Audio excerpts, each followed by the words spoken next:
नमो तस्स भगवतो अरहतो सम्मा संबुद्धस्स। नमो बुद्धाय। श्रद्धावान उपासक उपासिका, आप सभी के प्रति मंगल मैत्री आशीर्वाद। आज हम सुनने वाले हैं मनुष्य मुक्ति तक जाने से क्यों रुकता है, मुक्ति क्यों नहीं पाता, माता पहुँचने से कौन रोकता है और मनुष्य को पृथ्वी से कौन बांधे रखता है। वह शक्ति कौन सी है जो उसकी जीवन सरिता को सत्ता के सागर तक नहीं पहुंचने देती है। तो मुझे लगता है मनुष्य स्वयं उसके अहंकार का भार ही उसे ऊपर नहीं उठने देता है। पृथ्वी का गुरुत्वाकर्षण नहीं, अहंकार का पाषाण भार ही हमें ऊपर नहीं उठने देता। हम अपने ही भार से दबे हैं और गति से असमर्थ हो गए हैं। पृथ्वी का वश देह के आगे नहीं है, उसका गुरुत्वाकर्षण देह को बांधे हुए है। किंतु अहंकार ने मुक्ति को भी पृथ्वी से बांध दिया है। उसका भार ही मुक्ति तक उठने की असमर्थता और अशक्ति बन गया है। देह तो पृथ्वी की है, वह तो उससे ही जन्मी है और उसमें ही उसे लीन हो जाना है। लेकिन मुक्ति अहंकार के कारण विमुक्ति से वंचित हो गई है। व्यर्थ ही देहानुसार को विवश हो जाती है और यदि मुक्ति विमुक्ति तक न पहुंच सके तो जीवन एक असह्य पीड़ा में परिणत हो जाता है। मुक्ति का ही उसका विकास है, वही उसकी पूर्णतम अभिव्यक्ति है। और जहाँ विकास में बांधा है वही दुख है। जहाँ स्वयं की संभावनाओं के सत्य बनने में अवरोध है वही पीड़ा है, क्योंकि स्वयं की पूर्ण अभिव्यक्ति ही आनंद है। वह देखते हो, उस दिए को देखते हो, मिट्टी का मर्त्य दिया है, लेकिन ज्योति तो अमृत की है, दिया पृथ्वी का है। ज्योति तो आकाश की है, जो पृथ्वी का है वह पृथ्वी पर ठहरा रहेगा। लेकिन ज्योति तो सतत अज्ञात आकाश की ओर भागी जा रही है। ऐसे ही मिट्टी की देह है मनुष्य की। किंतु मुक्ति तो मिट्टी की नहीं है, वह तो मर्त्य दीप नहीं है, अमृत ज्योति है। किंतु अहंकार के कारण वह भी पृथ्वी से नहीं उठ पाती है। मुक्ति की ओर केवल वे ही गति कर पाते हैं जो सब भांति स्वयं से निर्भर हो जाते हैं। एक कथा आपको सुनाऊंगा।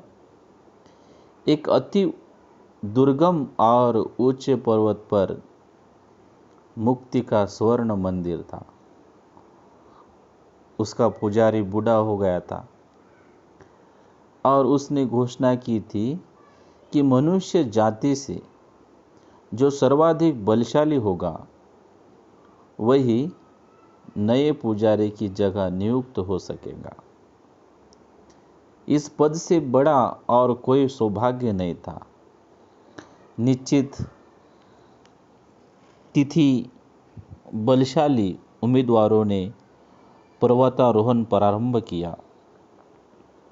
जो सबसे पहले पर्वत शिखर पर स्थित मुक्ति मंदिर में पहुंच जाएगा, नीचे ही वही सर्वाधिक बलशाली सिद्ध हो जाएगा। आरोहण पर निकलते समय प्रत्येक प्रतियोगी ने अपने बल का द्योतक एक एक पत्थर अपने कंधे पर ले रखा था। जो जितना बलशाली स्वयं को समझा था, उसने उतना ही बड़ा पत्थर अपने कंधे पर उठा रखा था। महीनों की अति कठिन चढ़ाई थी।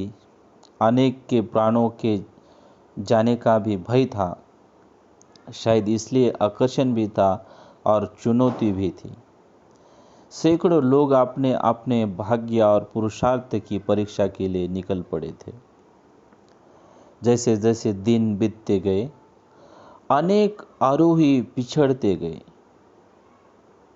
कुछ खाई खड्डों में अपने पत्थरों को लिए संसार से कूच कर गए। फिर भी थके और क्लांत जो शेष थे, वे अदम्य लालसा से बढ़े जाते थे। जो गिरते जाते थे, उनके संबंध में चलने वालों को विचार करने के लिए न समय था न सुविधा थी। लेकिन एक दिन सभी आरोहियों ने आश्चर्य से देखा कि जो व्यक्ति सबसे पीछे रह गया था, वही तेजी से सबके आगे निकलता जा रहा है। उसके कंधे पर बल का द्योतक कोई भार नहीं था। निश्चय ही यही भारहीनता उसकी तीव्र गति बन गई थी। उसने अपने पत्थर को कहीं फेंक दिया था। वे सब उसकी मूर्ता देखकर हंसने लगे थे, क्योंकि अपने पौरुष चिन्ह से रहित व्यक्ति के पर्वत शिखर पर पहुंचने का अभिप्राय ही क्या हो सकता था। फिर जब महीनों की कष्ट साध्य चढ़ाई के बाद धीरे धीरे सभी पर्वतारोही मुक्ति के मंदिर तक पहुंच गए, तो उन्हें यह जानकर अपनी आंखों पर विश्वास नहीं हुआ कि उनका वही स्वल्प सामर्थ्य साथी, जो अपना पौरुष भार फेंक कर सबसे पहले मंदिर पर पहुंच गया था, नया पुजारी बन गया था। लेकिन इसके पहले कि वे इस अन्याय की शिकायत करें, पुराने पुजारी ने उन सबका स्वागत करते हुए कहा, मुक्ति के मंदिर में प्रवेश का अधिकारी केवल वही है जो स्वयं के अहंकार के भार से मुक्त हो गया। इस युवक ने एक सर्वथा नवीन बल का परिचय दिया है। अहंकार का पाषाण भार वास्तविक बल नहीं है। और मैं आप सबसे सविनय पूछता हूँ कि पर्वतारोहण के पूर्व इन पत्थरों को कंधों पर ढोने की सलाह आपको किसने दी थी, और कब दी थी और क्यों दी थी? ऐसा कहने पर सबके सिर नीचे झुक गए और सभी ने खेद व्यक्त किया कि हमारे अहंकार के कारण ही हम मुक्ति के मंदिर तक, मुक्ति के द्वार तक पहुंच नहीं गए।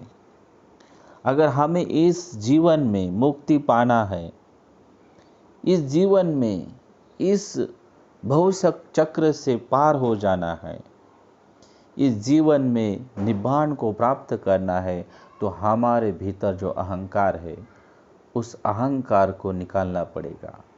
हमारे मन को खाली करना पड़ेगा, हमारे मन को रिक्त करना पड़ेगा।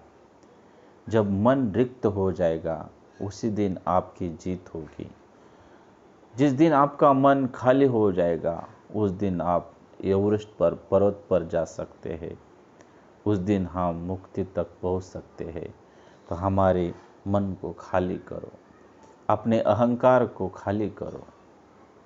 इसी में आप सबका मंगल है, आपका कल्याण है। भवतु सब मंगलं, रक्षन्तु सब देवता, बुद्धानुभावेन धम्मानुभावेन संघानुभावेन सदा सुखी भवन्तु ते।